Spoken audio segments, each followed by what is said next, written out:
Tools and Twisties, half-inch ratchet edition. We have ratchets here from $12 to $220. We're going to talk a little bit about which ones I recommend and what I think of the various ratchets that we have in the collection. Results might surprise you. So we have Tone ratchets, Japanese company, purportedly Japanese manufacturer, although sometimes that's disputed. Astro ratchets. This is a Williams ratchet made in the USA. Snap-on. 80 tooth ratchet, dual 80. Kokens, these things get great reviews. Gedore, German-made ratchet. Inexpensive Pittsburgh composite ratchet. Gearwrench 90 tooth. Another Tone ratchet. The new Icon G2. And this is actually an Astro nano wrench, but with a ratchet adapter on it. So let's talk a little bit about what I think of these ratchets and which ones you might want to consider for yourself. This little Tone ratchet is actually a kind of a specialty ratchet and one of my favorites. It is super small. It is a flex head, push button. I think it's a 72 tooth. It is, yeah, 72 tooth. And it's really nice when you need to get a half-inch ratchet in a small place. And it's just very compact. This is, by the way, a beautiful Koken Zeal socket on there. So Japanese ratchet, Japanese socket, and you know, not the best back drag, but not too bad. The indent mechanism for the flex is pretty good, and it's got a push button release, which a lot of people seem to like, but not a sealed head. So pretty inexpensive. These things are about 43 bucks, and I'll give links below for where you can purchase them. Prices vary a lot, particularly on the import ratchets. So you may see it at a higher or lower price, but when you decide what you want, maybe start keeping an eye out and wait for it to come up at a good price. These Astro ratchets have always been some of my favorites as budget ratchets. About 23 bucks. It's not a super low back drag, but not terrible. Push button release, which, you know, again, a lot of people like. The ergonomics are nice. It's about a 10-inch ratchet. And it's you know, fixed head. It's not flex. Pretty basic ratchet, but very nice. Rebuildable head and super inexpensive. And you know, I keep these in some of my toolkits that I take on the go. And I think it's a super ratchet for the price point. 23 bucks really can't beat it. Williams. I had heard a lot of great things about Williams ratchets, and this one was on sale for a ridiculously low price. It's a made in USA ratchet. Williams is owned by Snap-on, and it was 26 bucks, so I figured I would grab it. It's a nice beefy ratchet. It's made in the USA. It's got quite a bit of back drag. And speaking of back drag, I actually did back drag measurements in all these ratchets, and I think the results might surprise you. So we're going to get into that in a few minutes if you stay tuned on the video. So the Williams ratchet, beautifully chromed, beautifully made. It is a very coarse tooth count. It's a 36 tooth count. Its design is very similar to the Snap-on S80, S80 being an 80 tooth count. But this is, you know, this one I paid 26 bucks for. I think they're a little bit more now. For a USA ratchet, that's pretty good. I'm sure it's super strong, but, you know, low tooth count, quite a lot of back drag. It's actually the highest back drag out of any of the ratchets I tested so far.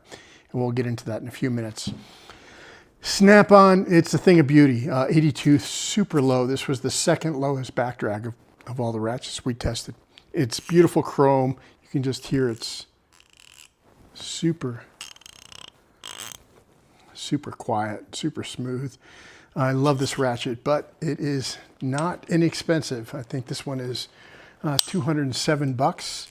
And then Snap-on charges you shipping on top of that, but you can just hear how beautiful that is. Super nice. Sealed head ratchet too. This and the Williams are both sealed head ratchets, which means that you don't have to worry about them, you know, getting immersed or something like that, and they will stay dry inside. I don't think any of these ratchets are particularly leaky, but it's nice to have sealed head ratchets.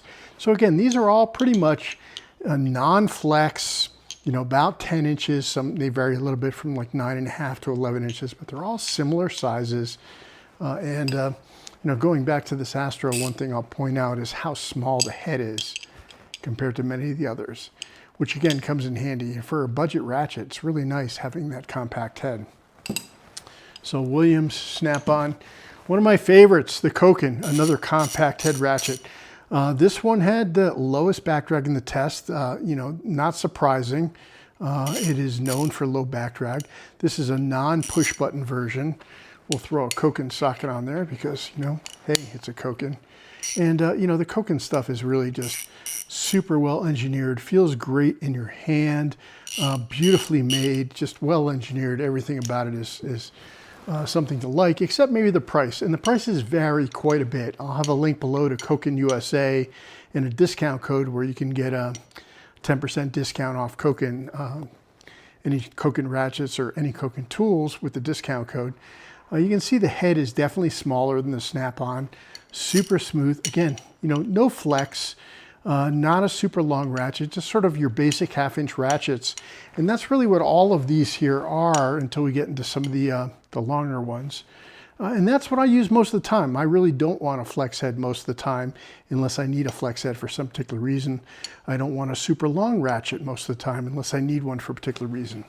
So Snap-on, Koken made in Japan, Snap-on made in the US, Williams made in the US, Astro made in Taiwan, Tone made in Japan or Taiwan, depending on who you believe. They say Japan on them. The packaging says made in Japan. The company says made in Japan, but some people claim different. This is the Gedore ratchet, German made. This is really quite an interesting ratchet, very unusual. The design of it is very different than most of the others. It's a little bit lighter weight. It's super ergonomic. It feels great in your hand. Push button release. This one had very, very low back drag, and we'll get into those back drag measurements pretty soon. But this is really a surprise ratchet, and I really enjoyed it. One thing I like about this ratchet is that it has, you know, on forward and reverse positions, but also has a central position where it locks and it doesn't turn in either direction, which actually comes in handy sometimes. The push button is also very well recessed, so you're not going to accidentally hit it. The reverse lever is, you know, very well recessed. But I kind of like that one locks in. And these are actually not terribly expensive. This is about a $60 ratchet. It's a little lower tooth count than some of the others, only 48, but you can see it's just super smooth. And on a 1/2-inch ratchet, you don't really always need a super high tooth count. So I think that the compromise you make on the tooth count makes up for it, and being a very light, very ergonomic ratchet with the additional feature of locking and the beautiful push button and the super low back drag. So Gedore ratchet, one of my surprise picks. Okay, Pittsburgh ratchet. You know, not everybody wants to spend a ton of money on ratchets. 12 bucks, not on sale. When they're on sale, you know what, 8, 9, 10 bucks. Surprisingly low back drag. I think this is like number 3 on the back drag test. So very interesting. It's composite handle, but I believe it does have a steel shaft inside of it. Really, you know, a very decent ratchet for 12 bucks. Made in Taiwan, not junk. Very nice. I mean, I've used these for years, and actually sometimes it's nice to have a plastic composite ratchet. You're working on a cold day, you're working outside, and you don't always want to grab a big hunk of metal that's, you know, when it's 38 degrees outside and you're working with bare hands because you don't have gloves with you.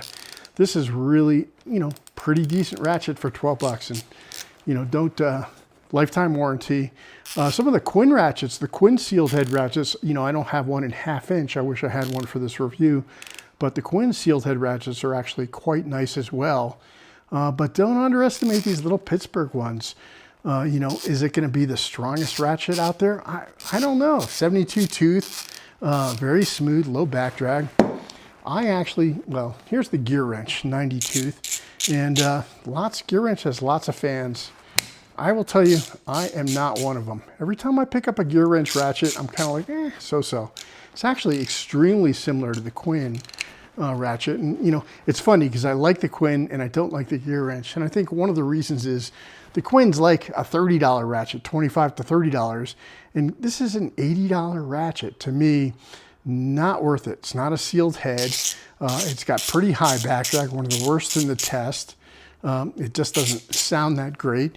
And, you know, for 25, 30 bucks on the Quinn version, sure, go ahead, grab it. Nice little ratchet. But as a premium ratchet, you know, compared to a Koken, compared to the Gedore, compared to a Snap-on, no, I don't think it's in that league. Next is another Tone ratchet, and this is a long flex head. And again, it's got a compact head. You know, compare it again to the full-size head. It's much smaller. Flex head, not locking flex head. But, you know, very kind of decent ratchet when you need something longer. And again, with the compact head, it's nice if you need to get in someplace. You don't want a big honking head. And having the flex head that sort of stays in position, doesn't flop around, is pretty nice. Back drag on these is not perfect, but not atrocious either. So the Tone ratchets, this one I think is, it's only about a $40 ratchet, which is, you know, I think it's a huge bargain. So I'm a fan of the Tones. You can see my smallest one and my biggest one, biggest flex head, actually I have a bigger icon, are both Tones, similar design. I'm a fan. I like these quite a bit. Good ratchets. And then the Icon. And this thing's kind of a beast. It is the biggest ratchet. Back drag is pretty decent. I mean, you can either use this as a club to beat somebody, or as a heavy duty ratchet that you're probably never going to break. At least you're never going to break the handle. And a lifetime warranty if you use it as a breaker bar and mess up the ratcheting mechanism and want to go get a replacement, easy enough to go to Harbor Freight and pick up a replacement. These are not inexpensive. I think I paid about 57 bucks because I got it on a 25% off sale. But I recommend you wait until these are on sale for, you know, at least 20–25% off before you pick it up. I also wanted to just throw in there, this is an Astro. This is part of the Astro series. It's a nano wrench. And you can buy these adapters for the nano wrench that convert them into a ratchet. This had surprisingly low back drag, and it's a flex head, and it's compact, and it's inexpensive. So don't overlook the Astro with the adapters if you want an inexpensive, long, durable flex head ratchet with low back drag. Interesting choice. That's pretty much it. I wanted to throw in a couple of honorable mentions. Not ratchets per se, but I know a lot of people never use breaker bars. I'm a huge fan of breaker bars. I love breaker bars. This is a Koken breaker bar, and it is gorgeous, beautiful, not terribly expensive. I'll have, you can get these also on Koken USA. They're not terribly expensive. Similarly, this is a snap-on T-handle. Again, a lot of people don't use T-handles. I like T-handles. I love setting up a T-handle with an extension and then putting a socket on it and being able to get something started and work it on. And you can flip it down and torque it down if you need to, or you take it off. And when you need the final torque, you put your monster ratchet on. But trying to get something started with something like this is pretty awkward. And that's where something like this comes in handy. Or even, I really like these Philo sort of built-in T-handles. These are just awesome for getting bolts started or winding them on or off. Pretty inexpensive. So at any rate, back drag. So the winner of the back drag challenge, no surprise, is the Koken. So what I've done is I kind of tried to figure out how I can accurately compare back drag between some devices. This is a laboratory grade force meter. And what I did was I set up a socket with a string around it, and I take a ratchet and I put the socket on the ratchet, and I measure how much force it takes to counter rotate the ratchet.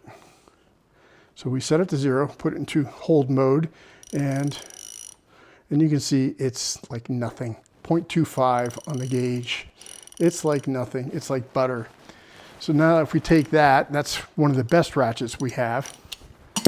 We'll put it on the Williams just so you can kind of see how it differs from ratchet to ratchet. And this isn't meant to be an absolute measurement. This is meant to be a comparative measurement so you can see how one ratchet compares to another. So that was 0.25. Reset this thing. And oh my gosh, there it finally goes. 2.5. So, essentially 10 times the back drag. So the Williams is kind of it's almost comical how much back drag this thing has. Not good. Another one that had surprisingly low back drag, and I'm not going to show you all of them, but I did the measurements, and I'll just show you kind of the technique we were using. So let's reset this again.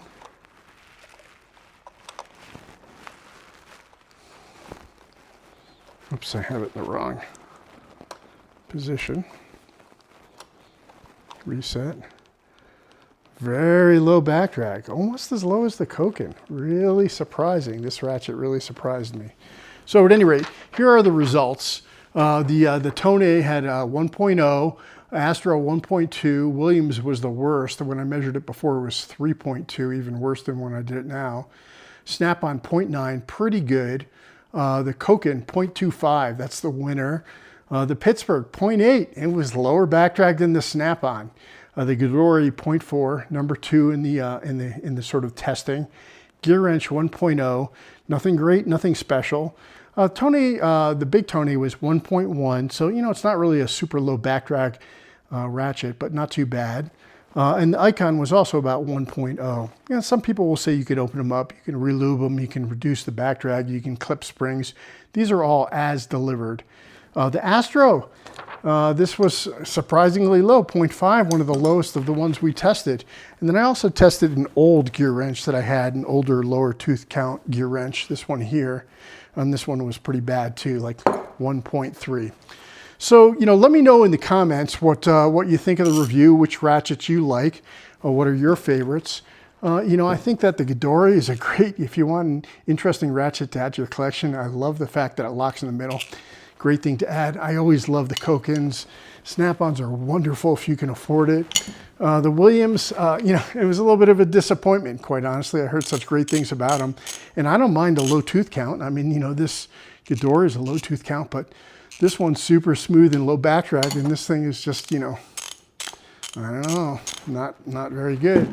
And, you know, you don't have to spend a lot of money to get a decent ratchet. Pittsburgh's great. Fits in your hand great, works great, holds sockets well. Switch works good. Low profile switch. You know, it's kind of interesting. I'd probably take this, I'd take the Pittsburgh over the Gearwrench, quite honestly. So that is Tools and Twisties, and we have quite a lot of 1/2-inch ratchets that we looked at, and we are out.